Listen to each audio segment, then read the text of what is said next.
Hey guys, Yuliya here. So today I'm going to be bringing my houseplants inside the house. And our temperatures have been very mild this fall. And that's why I've been holding off for as long as I can, keeping the houseplants outside because that's what they like. They like the higher humidity, more light, nice outdoor breeze, but it's definitely time. Our temps are going down. So in this video, I will be talking about my process and specifically how to make sure that I don't bring any critters with my houseplants inside the house. So the very first thing that I do is groom the plant. And I am wearing rubber gloves because sometimes I touch the plant and there's a slug on it. And I just can't, I don't like that feeling.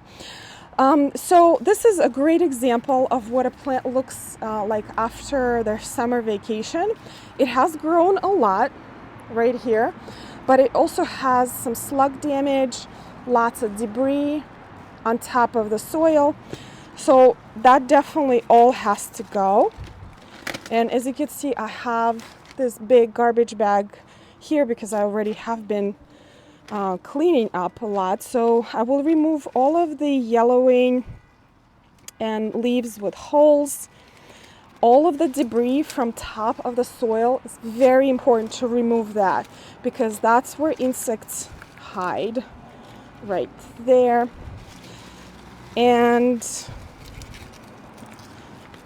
it can encourage fungus gnat infestation. I will talk about fungus gnats specifically later in this video because they kind of require their own treatment.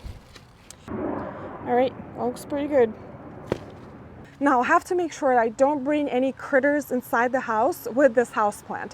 And usually where they hide is in the pot and in the potting mix and on top of the plant, on the leaves and on the stems. So what I do for the bottom of the plant is I use this little dish right here for the size of this plant, and I place it there and I fill the dish with lukewarm water. And actually this hose is connected to our basement faucet where I can regulate the temperature, which is super helpful.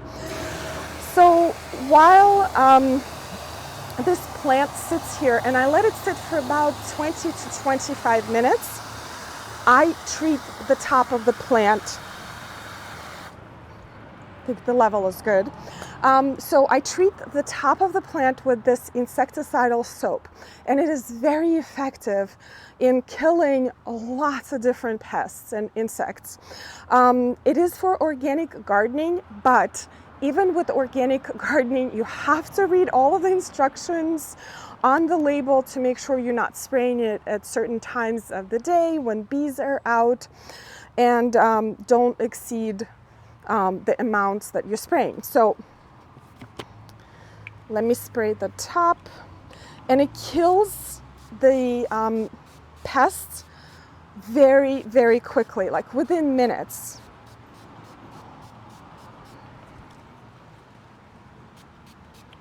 Make sure you get under the leaves.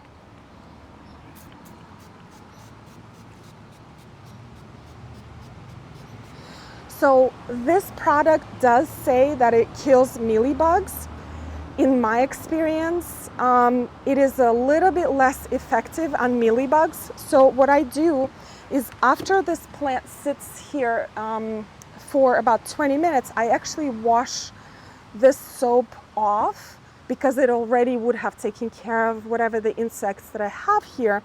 And I add a little bit of neem oil because neem oil is more effective on mealybugs in my experience than this insecticidal soap. So what do you do if you have a larger plant like this big guy right here, for example, the variegated Ficus benjamina? I use this plastic bin right here, and I take this big guy, hope you can see me, and I do the same thing. I fill this bin with lukewarm water. Make sure that I get to the top of the potting mix here. And again, all of the things that live in the pot in the summer will float. Whatever it is, it could be ants or other critters. And this way you can just sift them through and throw them away and your potting mix is fairly clean. All right, this guy is ready. I'm going to take him out. And I wanted to mention that some people use a little bit of soap, a dish soap or a Castile soap in their water when they soak in their plants. I think it's a bit of an overkill. I think lukewarm water treats whatever the infestation that you have there quite well. But let me know in the comments below if you have any experience with that. Now, the next thing that I'm going to do is do some preventative measures for fungus gnats, because those are probably one of my biggest problems in the plant room. And I know a lot of people struggle with them during the winter months. So let me show you what I do to make sure they're not taking over the plants. I actually forgot to wash off the pot, which I usually do before it goes inside the house, and I wash off the insecticidal soap. And if I see any signs of mealybugs after I wash off insecticidal soap, I will spray it with the neem oil. Now, this plant doesn't have any signs of infestation, any signs of mealybugs, so there is no need to use insecticides, even though they're organic. So let me show you how to deal with the fungus gnats preventatively. Now, this plant is not prone to fungus gnat infestation, but let me show you the one that does and what to do about it. Okay, so the fungus gnat prevention is the last step in my process, and I will repeat the process just in case. So the first step is to soak the pot in lukewarm water to make sure all the critters are gone from the potting mix. The second step is to spray the tops of leaves and the stems with the insecticidal soap to make sure all of the critters are gone from the top. And then you spray the entire plant with clean water, and if you see any signs of mealybugs, you spray it with neem oil. That right there, that's not mealybug, that's just like a little scar. And then if your plant is having a specific difficulty with fungus gnats, you do the following. So this little plant right here, I think the problem is that the soil has too much organic matter, and that's what fungus gnats really like. So what I'm going to do, I'm actually going to remove about 3/4 of an inch of topsoil right here and just throw it away.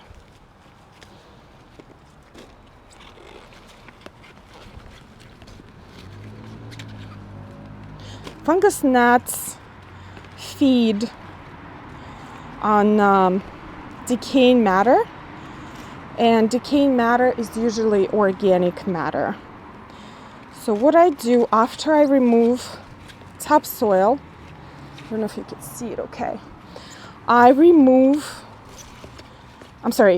add some sand.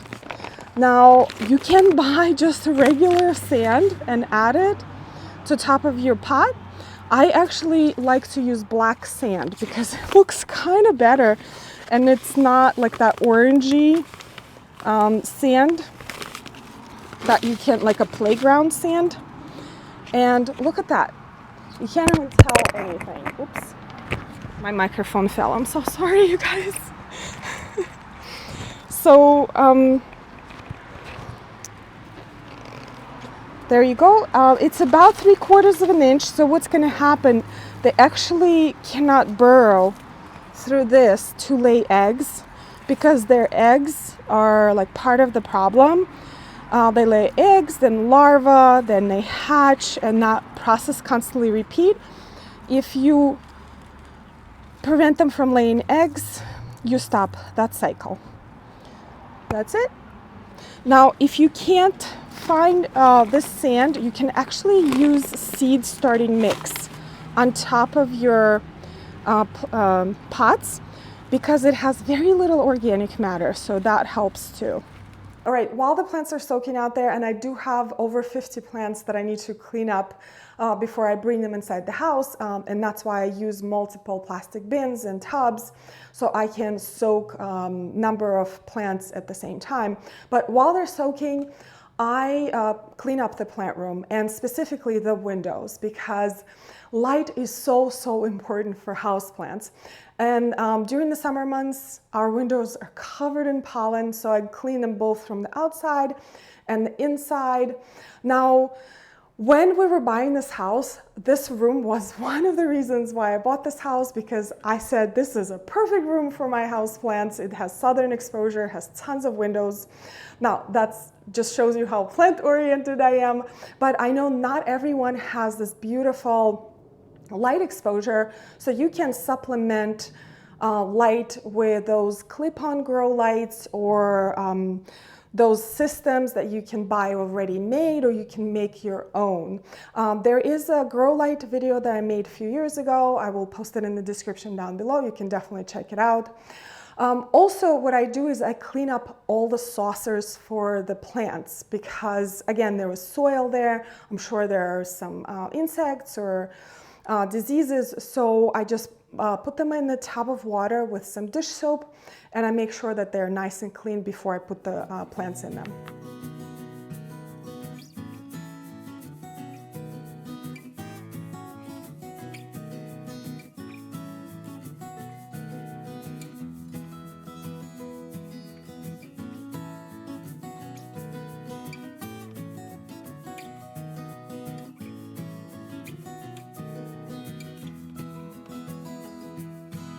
All right, you guys, the plants are in, and it is worth every minute of the effort.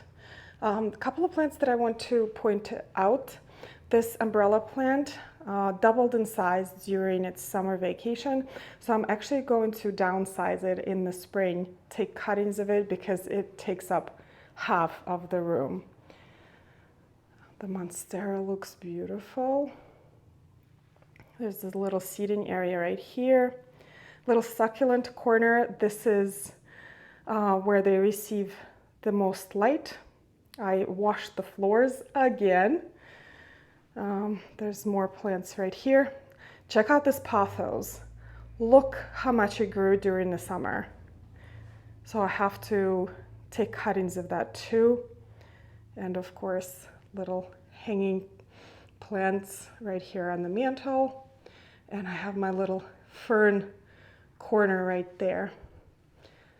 Again, if you don't have enough light, try supplementing it with little grow lights, or also you can paint your walls bright white color, use mirrors, you can use aluminum reflecting sheets. So worth it, you guys. All right, you guys, this is it for today. I hope you find this video helpful, and I will see you in the next one. Bye.